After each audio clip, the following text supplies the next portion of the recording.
Bonjour à tous et bienvenue à Radio Conso épisode 16.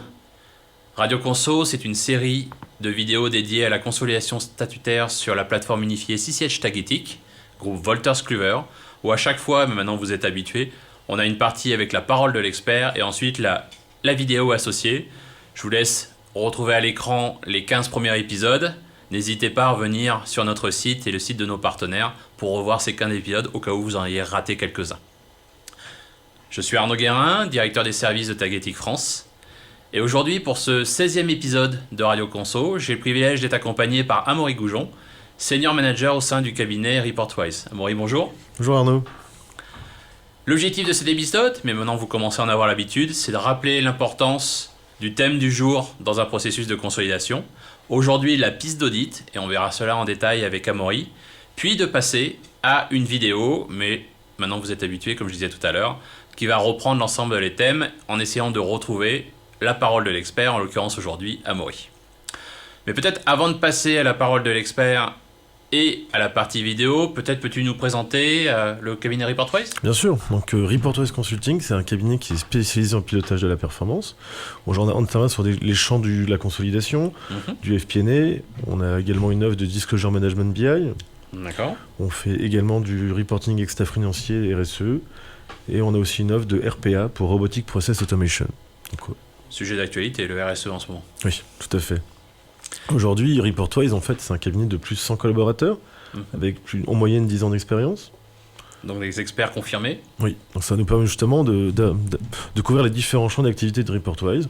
On intervient sur le champ du conseil, on va venir vous aider dans vos aides au choix d'outils, on va venir en fait faire des études de cadrage, on va simplifier en fait toute cette approche. D'accord. Ensuite, on a un jeu chantier intégration, bien entendu. On va intégrer différentes solutions de PM. On a également une équipe qui fait du consulting IT. On a une offre de TMA. On fait de l'assistance opérationnelle. Et on fait également des formations, parce qu'on a un centre agréé. Donc un large spectre d'intervention et des consultants pluridisciplinaires. Exactement. Donc Reportwise est partenaire de Tagetik depuis 2012. Et aujourd'hui, on est Gold. Plus de 10 ans de partenariat et d'où votre présence aujourd'hui. Merci Amaury. Alors, dans cet épisode lié à la piste d'audit, donc comme vous voyez à l'écran, on est au niveau de la petite flèche bleue sur la partie Financial Close and Consolidation de la plateforme unifiée CCH Tagetik.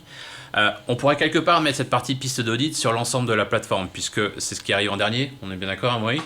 Et en gros, en quoi la piste d'audit est un sujet très important dans un processus de consolidation statutaire, et pourquoi et sur quels éléments CCH Tagetik se différencie selon toi ? CCH Tagetik se différencie complètement, en fait, parce qu'on est sur quelque chose qui est complètement embarqué à la solution. C'est quelque chose de complètement natif. Qu'en fait, la piste d'audit aujourd'hui, c'est quoi ? On veut assurer l'intégrité de sa donnée, la contrôler et fiabiliser l'information financière. Donc en fait, ce que Tagetik va permettre, c'est une piste d'audit détaillée. On va pouvoir enregistrer les modifications, on va pouvoir identifier les ajouts et les consultations de données. On a une offre on a une visibilité complète pour comprendre comment le montant et comment la construction du montant. On va pouvoir remonter à l'origine des données. D'accord. On a la possibilité de contrôler les ajustements effectués.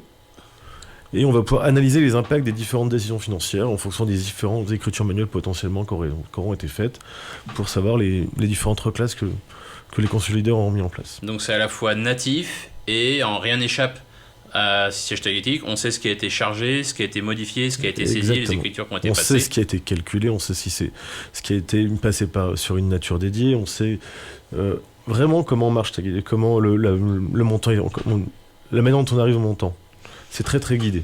Donc je ne suis pas obligé de faire des dizaines, voire des centaines d'états de restitution. Je vais avoir la possibilité de comprendre mon montant et comment il a été constitué. Exactement. En fait, au sein de n'importe quel état, vous avez une option qui vous permet de lancer, par exemple, vous pouvez faire une analyse by cell. Vous allez pouvoir en fait identifier, on le voit à l'écran, automatiquement les plus gros contributeurs sur ce montant. On peut par exemple aussi lancer un TCD. D'accord, TCD, tableau croisé dynamique. Tableau croisé dynamique, mais qui vous permettra, si votre montant est défini sur différents axes d'analyse, de croiser ces dimensions et de savoir en fait comment est composé ce montant. Tagetik aussi a une autre force assez puissante, on a la notion de drill through. Donc avec le drill through, vous allez pouvoir remonter en fait à l'origine du montant. Donc imaginons que dans le cadre de votre chargement de données, via l'hôtel standard de Tagetik, vous avez chargé la donnée à la facture. vous allez pouvoir redescendre à cette finesse pour comprendre en fait sur quelle facture et comment est composé mon montant. D'accord. Donc j'ai à la fois la possibilité via un tableau croisé dynamique de voir par exemple mes éléments du social au contributif pour retrouver ma composition de la conso, mais je peux aller encore plus loin en venant jusqu'à la partie chargement de la Exactement, donnée et revenir à la source de données, c'est bien ça? On peut revenir à la source de données, si on veut on peut même avoir les comptes sociaux, donc c'est vraiment avoir le compte qui est utilisé dans votre compta social, donc vous avez vraiment la possibilité de travailler cette donnée de manière vraiment intelligente. Donc que je sois auditeur interne, externe, employé de la société qui utilise l'outil, je vais pouvoir retrouver chacune des composantes de mes montants. Exactement. Et ne pas avoir de montant fantôme comme on pourrait avoir dans les outils. Dans le cadre d'un audit, c'est extraordinaire en fait, parce que les auditeurs pourront redescendre vraiment à la maille qui les intéresse. Donc un vrai gain de temps dans l'analyse. Exactement. Et bien on va voir ça tout de suite en vidéo avec une courte démo sur le sujet de la piste d'audit. Nous allons vous présenter sur cette vidéo les fonctionnalités du drill down. Nous allons d'abord sélectionner et double-cliquer sur le montant qui nous intéresse. La fenêtre drill down apparaît. Sur notre liste de dimensions, nous allons pouvoir choisir les dimensions sur lesquelles nous voulons que nos montants soient audités ou analysés, ainsi que le niveau de granularité de notre analyse. Sélectionnons ici la dimension compte. La première icône en dessous nous permettra de lancer notre analyse sur les éléments enfants. Et la seconde icône sur les éléments les plus fins de notre dimension, donc le niveau le plus bas. Nous allons commencer par une analyse au niveau des enfants, en sélectionnant la dimension compte, ainsi que la dimension entité. Nous avons ici le résultat obtenu, qui nous donne une analyse à un niveau de détail intermédiaire. Nous allons maintenant relancer notre analyse au niveau le plus fin,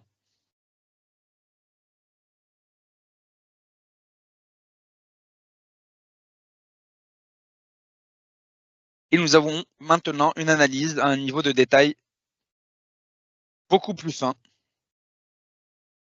qui nous permet de reconstituer également notre montant. Pour ces analyses, nous avons utilisé la fonction standard drill down. Mais nous pouvons également utiliser d'autres fonctions.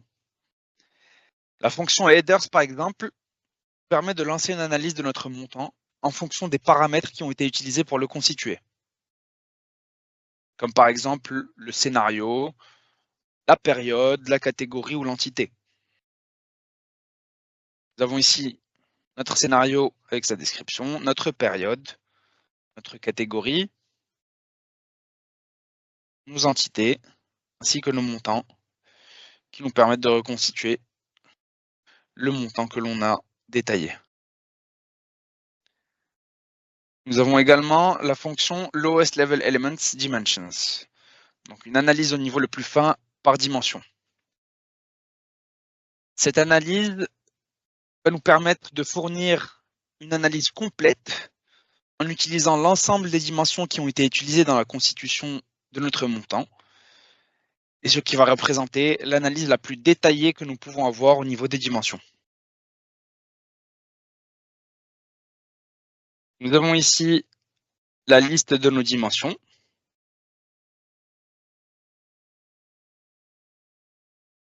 Ainsi que nos montants, qui nous permettent de reconstituer notre montant total.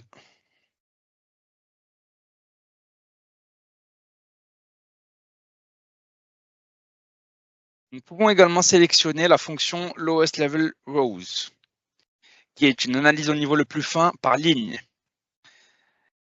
Cette analyse est un peu plus détaillée que la précédente, dans le sens où, en plus de reprendre l'ensemble des dimensions utilisées dans la constitution du montant, elle nous permettra également d'avoir un aspect technique de l'analyse en faisant apparaître l'origine technique de la donnée, l'utilisateur qui l'a modifiée pour la dernière fois, ainsi que la date à laquelle la donnée a été modifiée.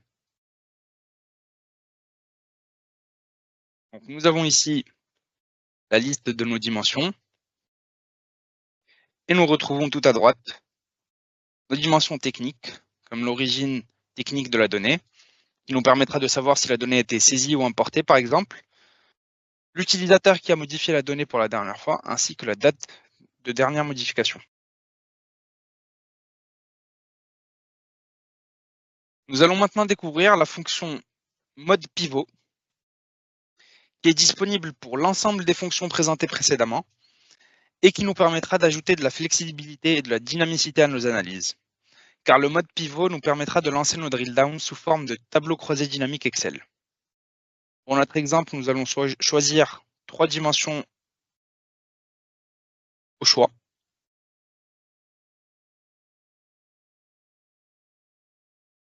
Et nous allons lancer notre analyse.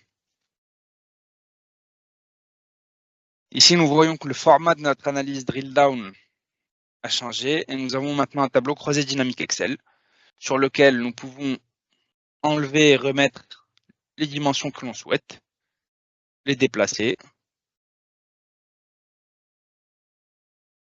et construire notre analyse en fonction de nos besoins. Nous allons à présent du côté de la plateforme web de Tagetic pour découvrir la fonction DrillThrough que nous allons pouvoir utiliser pour analyser les montants qui ont été importés via l'ETL de Tagetic. Il faut savoir que lorsque l'on importe les données provenant d'une source externe via l'ETL, les données seront enregistrées dans un premier temps dans une table de stockage avant d'être importées dans CCH Tagetic. Cette table de stockage peut contenir des informations sur les données à un niveau de détail qui n'est pas présent une fois que les données ont été chargées dans CCH Tagetic. La requête DrillThrough va donc nous permettre de récupérer les données qui composent un montant qui a été importé dans CCH Tagetic à partir de cette table de stockage gérée par l'ETL. Nous allons ici par exemple sélectionner un de nos montants dans notre rubrique analyse. Une fois que nous aurons activé le mode live, notre DrillThrough apparaîtra et sera modifié au fur et à mesure que l'on sélectionne nos montants.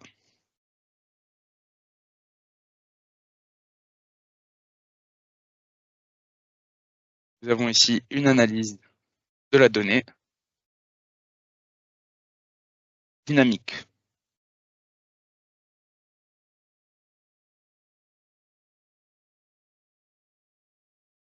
Voilà pour les fonctionnalités du drill down.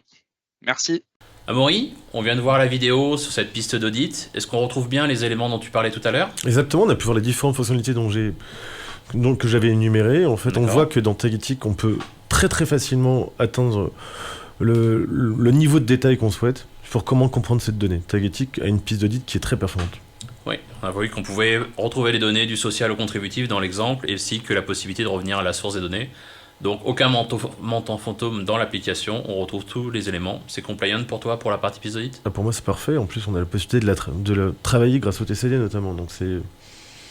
Aucun manteau fantôme et ça aide à la fois les auditeurs internes et externes. Exactement.